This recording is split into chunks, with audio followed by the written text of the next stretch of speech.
گزرتے وقت اور آنے والے وقت دونوں کے درمیان جو وادی ہے، اس وادی میں گونجتی آوازیں، ان آوازوں میں سے صرف ایک آواز جو شاید میرے اندر مقید کسی پہلی تصویر کی پہلی آواز ہے، وہ آواز آج بھی صرف آپ کا خاکہ بناتی ہے، آپ کا ہیولا، اور میں پھر اس آواز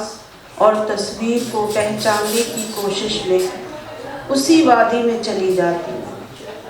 جو گماں اور یقین کے درمیان کسی راستے کی گزرگاہ ہے، جو منزل اور راستوں کے درمیان اڑنے والی گرد راہ سے اٹی ڈھکی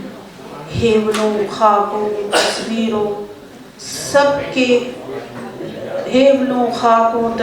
سب کے درمیان سب سے نمایاں جانی پہچانی، جو اپنی اور پرائی کے درمیان قائم تمام رشتوں سے ماورا، جو زیست اور بعد از زیست کا مکمل فیصلہ، رہنما و راہبر، جو ہر کن فیکون کے درمیان ایک مضبوط لمحہ، فیصلہ اور عمل کے درمیان حائل صرف ایک آواز، ایک چہرہ، ایک تصویر، جو شاید تمام تصویروں کی امام ہے، وہ آواز تمام آوازوں کی مرشد ہے، یوں میرے اندر مقید ہو تم اور تمہاری آواز۔